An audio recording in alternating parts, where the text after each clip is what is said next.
नमस्कार। India debate में आप सबका स्वागत है। मैं हूं आशुतोष पाठक। मित्रों, मैं काफी दिनों से ये जानने की कोशिश कर रहा था कि आखिर ये घटनाएं हो कैसे रही हैं। मैं डिग कर रहा था, शोध कर रहा था, तह तक जाने की कोशिश कर रहा था। ये हो नहीं सकता है।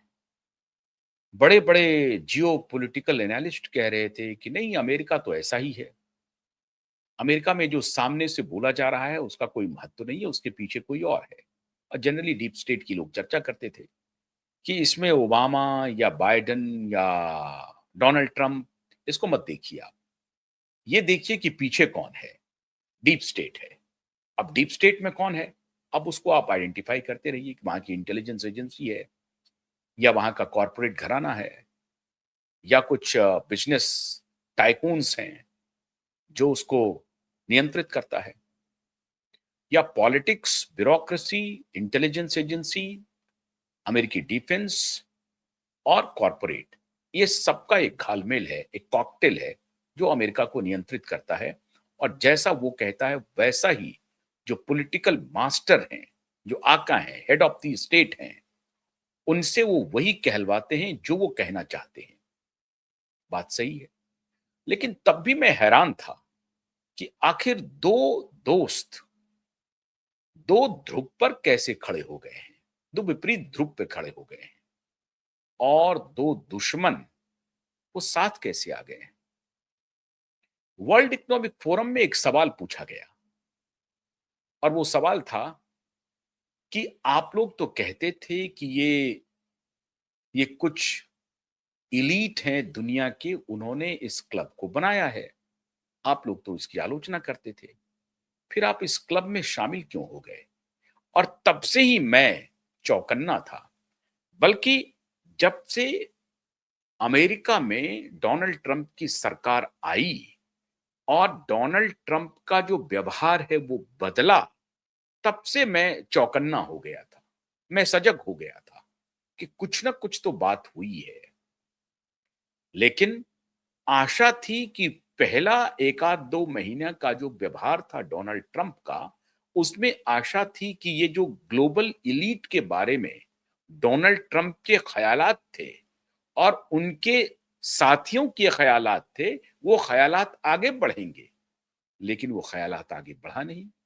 और तब जब अमेरिका का जो गवर्नेंस डिपार्टमेंट है उसका प्रमुख एलॉन मस्क को बनाया गया, तब तो और इस बात की पुष्टि हो गई कि अमेरिका कुछ इस बार ठीक सोच रहा है और सही दिशा में बढ़ रहा है।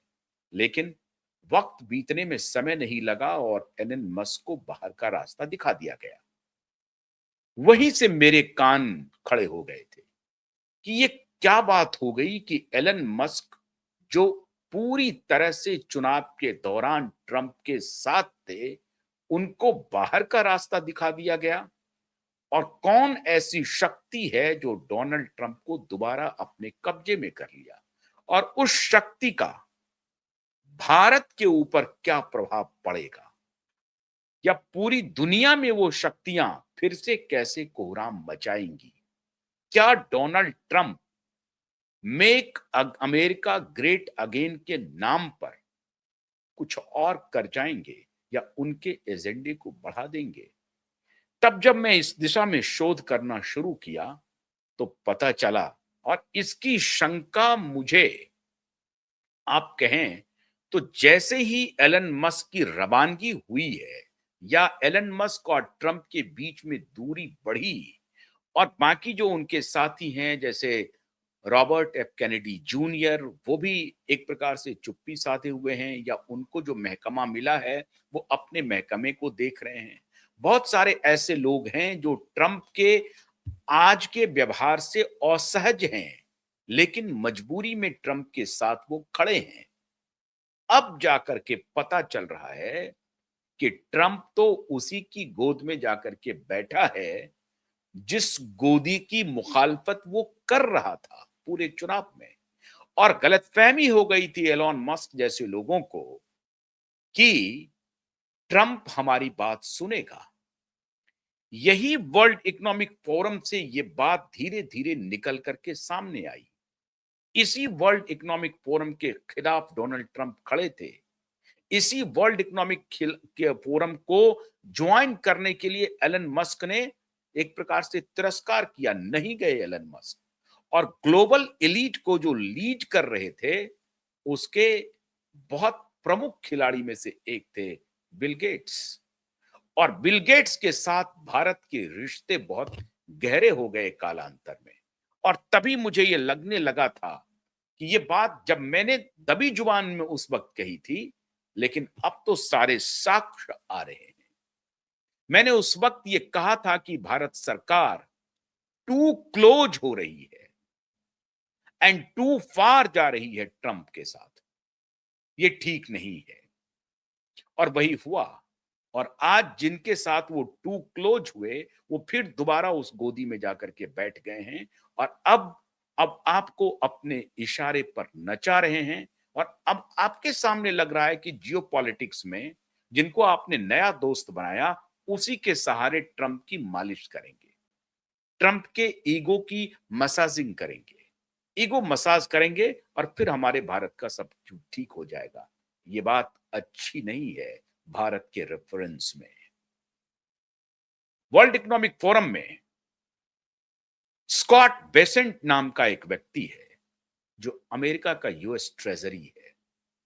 यूएस ट्रेजरी का मतलब होता है अमेरिका का वित्त मंत्री।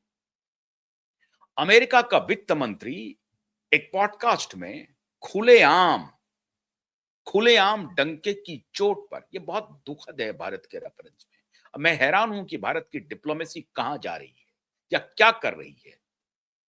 अब भारत सरकार को यह लग रहा होगा कि जैसे जैसे उन्होंने 5 साल पहले जिस नैरेटिव को वो चलाया था, वो नैरेटिव उनके खिलाफ जा रहा है। और ये जो जियो पॉलिटिक्स के एक्सपर्ट हैं, वो जो कहते हैं कि नहीं नहीं नहीं, ये नैरेटिव तो तब था, ये अब होता है, जियो पॉलिटिक्स में ऐसे ही चलना होता है। नहीं चलना होता है। अगर चलना होता तो आपने क्यों जाकर के कहा अब की बार ट्रंप सरकार, क्यों कहा? आवश्यकता क्या थी इसकी?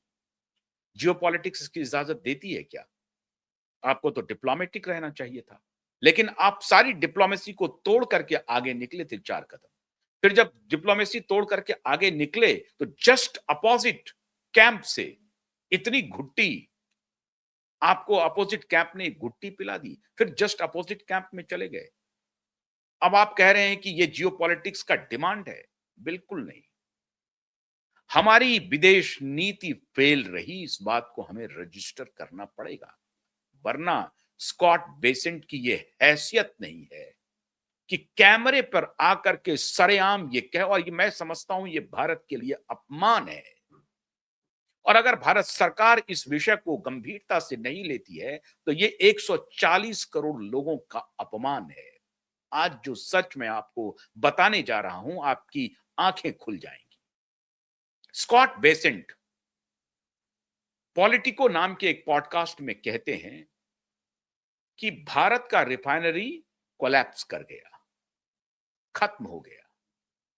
क्यों? क्योंकि रसिया से तेल खरीदने पर हमने पाबंदी लगा दी। हमने 25% का टैरिफ इंपोज किया। इसी में भारत घुटने पर आ गया। भारत ने घुटने टेक दिया। ये काम किया। ये जो धमकी थी, ये काम किया। ये जो 25% का हमने टैरिफ इंपोज किया, ये काम किया। 50% का जो हमने धमकी दिया, ये काम किया। और भारत घुटने पर आ गया और भारत ने तेल खरीदना बंद कर दिया। ये स्कॉट बेसेंट निर्लज्जता के साथ, संपूर्ण निर्लज्जता के साथ पॉडकास्ट में, पॉलिटिको पॉडकास्ट में पूरी दुनिया के सामने कह रहा है कि भारत घुटने पर आ गया। हमने जैसे भारत पर टैक्स इंपोज किया, भारत घुटने पर आ गया। और अब हम कनाडा पर टैक्स इंपोज करने जा रहे हैं 100% का। ये कनाडा को घिघी दे रहे हैं, धमका रहे हैं। कनाडा के साथ इनकी औकात नहीं है और कनाडा ये समझता है। $400 बिलियन का कारोबार है कनाडा के साथ, ट्रेड डील है। 97% जो क्रूड ऑयल है एंड अदर ऑयल प्रोडक्ट्स हैं, नेचुरल गैस है, इस सब का एक्सपोर्ट कनाडा करता है अमेरिका को। 60 to 65% क्रूड ऑयल पर डिपेंडेंस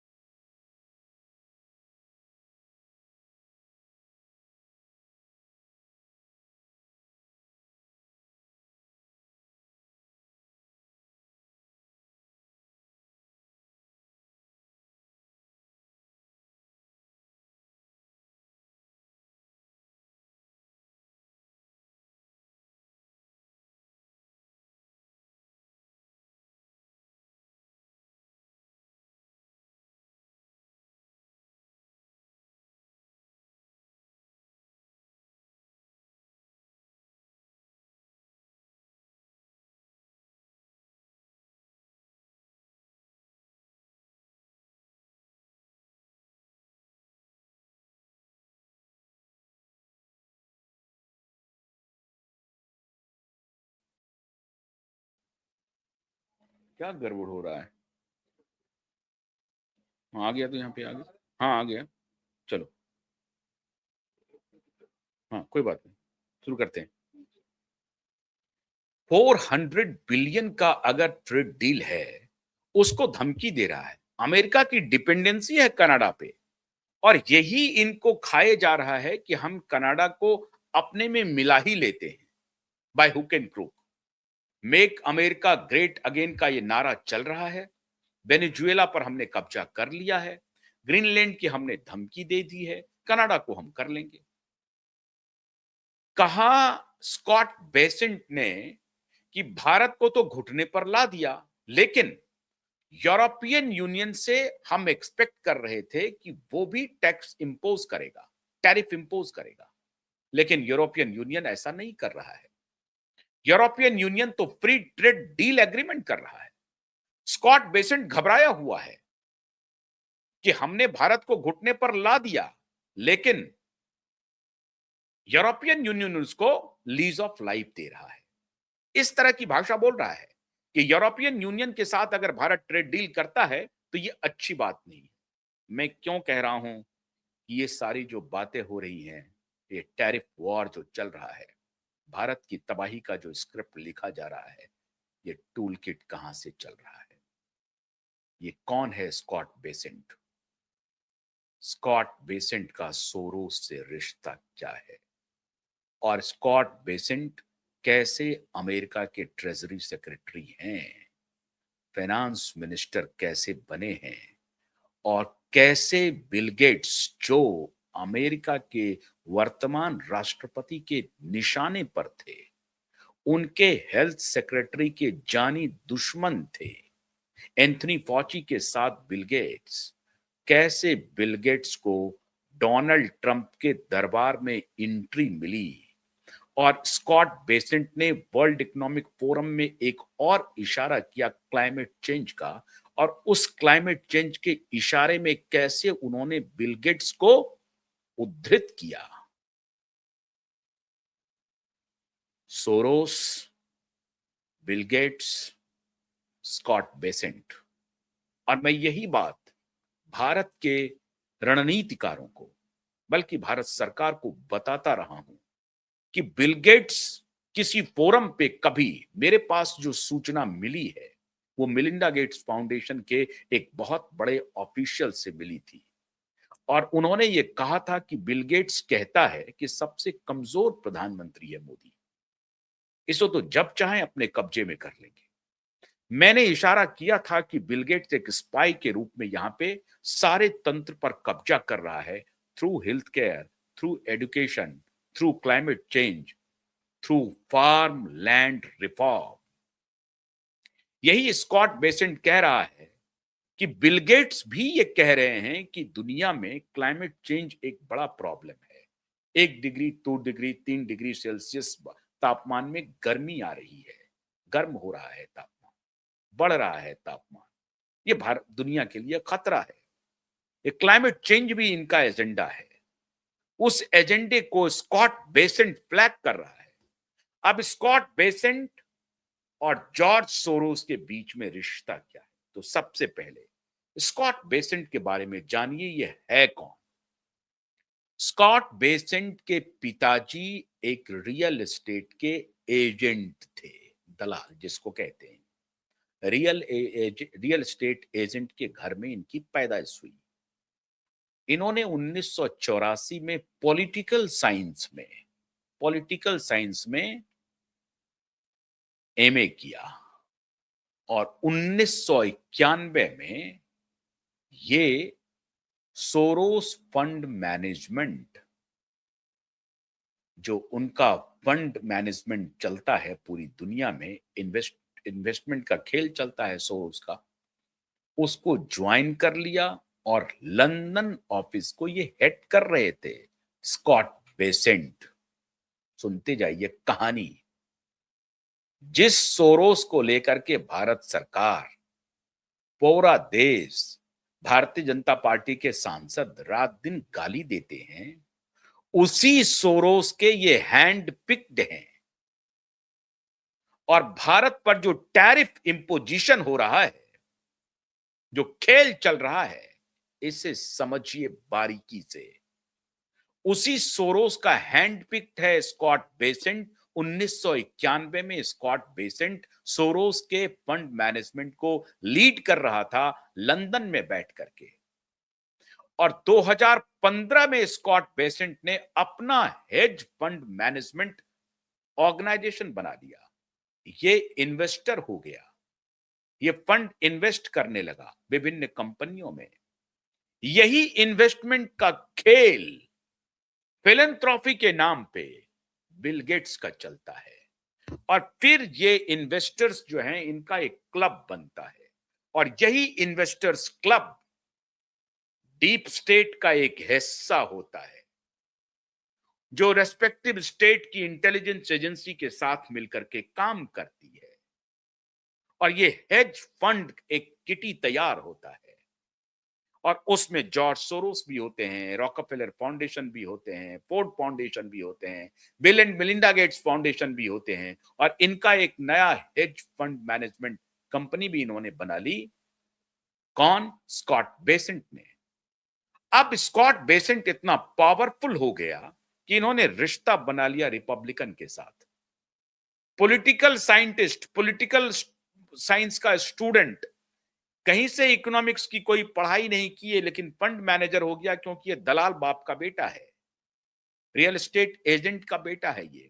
और रियल एस्टेट एजेंट की वजह से उसकी कोई ना कोई संबंध, कोई ना कोई उसका संबंध रहा होगा ट्रंप को, क्योंकि ट्रंप भी एक रियल एस्टेट का आदमी है। ट्रंप का सबसे बड़ा व्यवसाय रियल एस्टेट ही है, क्रिप्टो तो अभी बाद में आएगा। उसका वो संबंध है, उसका वो रिश्ता है। और इधर सोरोस के साथ इनका रिश्ता है। सोरोस एक हंगेरियन, सोरोस के बारे में जितनी बात कही जाए उतनी कम है। आप सबको मालूम है सोरोस क्या है। सोरोस लोगों को, देशों को मदद करने के नाम पर अपने कब्जे में लेता है। कहता है कि हम डेमोक्रेटिक वैल्यूज को मरने नहीं देते हैं देशों में, और वहां उत्पाद करता है, वो पॉलिटिकल इनस्टेबिलिटी का धंधा करता है। इधर सोरोस का अपना जो एक नेटवर्क है, जो पॉलिटिकली वोलेटाइल बना करके रखता है दुनिया के देशों को, और फिर उसका बिजनेसमैन अपने तरीके से बिजनेस को नियंत्रित करता है। This is America. समझ रहे हैं बात को? एक नेटवर्क काम करता है कि कहीं पर एथनिक क्लिंजिंग करवा दें, कहीं पर कॉम्युनल राइट्स करवा दें, कहीं पर कास्ट राइट करवा दें। जहां जिस देश में, जिस समाज में कहीं पर नस्ल भेद को बढ़ावा दे दें, जो स्थिति है उसको हवा दे दो, उसको पॉलिटिकली इनस्टेबल रखो, वो स्टेबलाइज होने रख पाए in the name of democratic values, in the name of freedom, in the name of transparency. सामने में freedom, transparency, liberty, equality, democracy, ये सारे शब्द रखते हैं। एजेंडा इनका होता है कि इन शब्दों को आगे रख करके उस स्टेज को डिस्ट्रॉय करके रखो पॉलिटिकली। और जब पॉलिटिकली अनस्टेबल रहेगा वो देश, तो हमारा जो इकोनॉमी है, हमारा जो व्यवसायी है, वो वहां पहुंच जाएगा। जब पॉलिटिकल इनस्टेबल रहेगा तो वहां कुछ हो नहीं पाएगा, तो हम पहुंच जाएंगे और फिर वहां के रिसोर्सेज को कब्जा करके अपना खेल करेंगे। ये स्कॉट बेसेंट सोरोस का आदमी है। ये स्कॉट बेसेंट ने ही सलाह दिया डोनाल्ड ट्रंप को कि भारत को अगर मरोड़ना है ना बांह, मेरे पास सारी जानकारी है, कोई औकात नहीं है भारत की। वो तो मैं जो कहता हूं वो करता है। मैंने तो अपना पीएचएफआई बना दिया, public health foundation of India बना दिया, जो दुनिया में पहला फाउंडेशन बना दिया जाए जिसमें सरकार और हमारी ऑर्गेनाइजेशन पार्टनर बन गई है। पूरा हेल्थ केयर को मैंने अपने कब्जे में किया हुआ है। जो मैं कहता हूं वही भारत सरकार हेल्थ पॉलिसी बनाती है। यही मैं करना चाह रहा था लैंड लॉज में भी। क्यों? क्योंकि फार्म लैंड का बड़ा ओनर बिल गेट्स भी है। हालांकि फार्म लैंड होल्डिंग में बिल गेट्स 46th पोजीशन पर है अमेरिका में। ये हेयर जैसी जो कंपनियां हैं उसके पास फार्म लैंडिंग की होल्डिंग बहुत ज्यादा है, 46 पोजीशन पर है। लेकिन उसमें भी माइल्स में, हजारों लाखों हेक्टेयर में लैंड है बिल गेट्स के पास और ऐसे व्यवसायियों के पास। और इनका इसीलिए अमेरिका में तो कुछ लाख लोग एग्रीकल्चर पर हैं। क्यों? क्योंकि कॉरपोरेट के पास में फार्मलैंड आ गया है और वो वहां से अपना पैकेट फूड का धंधा चला रहे हैं। उनका इशारा यही था। याद कीजिए कोविड के दौरान जो 3 कानून आए थे, भारत सरकार समझ नहीं पाई थी। उनको लग रहा था कि हम अपने किसानों को थोड़ा और बाजार देंगे। लेकिन बाजार देने के नाम पर भारत की कंपनियां तो शैडो कंपनियां रहती, पीछे से फॉरेन इन्वेस्टमेंट आता और फॉरेन कंपनियां इनको नियंत्रित कर रही थी। आपका लैंड भी चला गया होता। कहानी ये थी। तो मैं तो सैल्यूट करता हूं। आप चाहे भारत के किसानों को कह लें कि अरे वो आंदोलन हो गया, ये हो गया, लेकिन एंटी नेशनल आ गए और ये करने लगे, भारत के किसानों का कुछ नहीं हुआ। आज यही मोदी कह रहे हैं कि हम किसानों के नाम पर समझौता नहीं करेंगे। और उस वक्त यही मोदी किसानों को समझा रहे थे कि ये 3 कानून आपके लिए कितना अच्छा है। क्यों बदल गई आपकी बात ये? आज आप क्यों कह रहे हैं कि नहीं, हम किसानों के हित के बारे में कोई समझौता नहीं कर सकते? इसका मतलब सत्य का पता चल गया, सच का पता चल गया। मित्रों, हमारे सरकार में कुछ स्पाई, कुछ मोल घुसे हुए हैं। सोरोस के दलाल घुसे हुए हैं, गेट्स के दलाल घुसे हुए हैं, अमेरिकी डीप स्टेट के दलाल घुसे हुए हैं, जो हमारी सरकार को गुमराह करती है। और इसलिए मैं कह रहा हूं कि स्कॉट बेसेंट यूं ही आपके ऊपर टैरिफ इंपोज नहीं कर रहा है। स्कॉट बेसेंट को सारी सूचना है और वो उसको सूचना देने वाला वही गैंग है। वरना इसकी ये हैसियत नहीं होती जो इस डब्ल्यूएफ में बैठ करके कहता कि भारत घुटने पर आ गया, भारत ने तेल लेना बंद कर दिया। और आज यही स्कॉट बेसेंट कह रहा है कि यूरोपियन यूनियन को भी इंपोज करना चाहिए ड्यूटी, टैरिफ इंपोज करना चाहिए, लेकिन वो नहीं कर रहा है। फ्रांस नहीं डरा। फ्रांस ने अपनी घिड़की दिखाई, पीछे हट गया है। ग्रीनलैंड पर भी बोल रहा है कि मैं कोई फैसला नहीं करूंगा, नेगोशिएशन के लिए तैयार हूं। कनाडा के बारे में कहा कि नहीं, I don't need Canada, I don't need Canada. अब ये कहना शुरू हो गया। मतलब ये स्कॉट बेसेंट का ये स्टेटमेंट बताता है कि डराओ, अगर काम कर गया डर तो अच्छी बात है, अगर नहीं डरा तो कोई बात नहीं, हम भाग जाएंगे। तो हम डर गए, हम डरते जा रहे हैं। दिक्कत यह है मित्रों कि सोरोस और गेट्स के गैंगस्टर ने हमारे इंस्टीट्यूशन को कब्जे में कर लिया है। हमारा फाइनेंशियल इंस्टीट्यूशन उनके कब्जे में है। उनके द्वारा, इनके पेरोल पे हमारे देश के ब्यूरोक्रेट्स नाचते हैं साहब, नाचते हैं। बहुत दुख की बात है। वो हमारी पॉलिसी डिसाइड करता है, वो हमारे ऊपर टैरिफ इंपोज करता है और इंपोज करने के बाद सार्वजनिक रूप से हमें हमें गाली देता है, हमें धमकी देता है, हमें हमारी औकात बताता है और हम कह रहे हैं कि हमारी डिप्लोमेसी बड़ी शानदार है। नहीं मोदी जी, सच तो ये है कि ये स्कॉट बेसेंट जो ट्रेजरी सेक्रेटरी है, जो कॉल ले रहा है टैरिफ इंपोज करने की, वो खुद नहीं ले रहा है। उसके पीछे में यही गैंगस्टर हैं, यही सोरोस, यही गेट्स जैसे लोग हैं जो ट्रंप को कंट्रोल कर रहा है। एलन मस्क बेचारे बाहर हो गए और आपको अपनी दोस्ती इनके साथ ही बनाए रखनी थी, बनाया नहीं।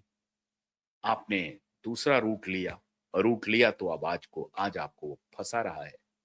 यही सच्चाई है, यही सच्चाई है। या तो उस वक़्त कहना नहीं था अब की बार ट्रम्प सरकार, और अगर कहा था तो चलते रहते साथ में, चले नहीं। तो ये जो अपॉर्च्युनिस्ट हैं, ये अपॉर्च्युनिस्ट तो धोखा देंगे, जिनके साथ आप जाकर के बैठ गए थे, जिस लॉबी में बैठ गए थे, ये धोखा देंगे। अब आपको लग रहा होगा कि नहीं, ये जियोपॉलिटिक्स की तो समझ तो सिर्फ ब्यूरोक्रेट्स को होती है, दुनिया को तो होती नहीं है। कोई बात नहीं है, आप मानते रहिए। लेकिन स्कॉट बेसेंट अपमानित करेगा, देश सुनता रहेगा, देश बर्दाश्त करेगा, ये अच्छी बात नहीं है। ये सच जानिए, जियोपॉलिटिक्स को अब ठीक तरीके से भारत को समझना पड़ेगा, पुरुषार्थी भारत को जगना पड़ेगा। इसकी 2 कौड़ी की औकात है स्कॉट बेसेंट की। इसको जवाब दीजिए कि भारत बो डाउन नहीं करेगा। बहुत-बहुत शुक्रिया। नमस्कार।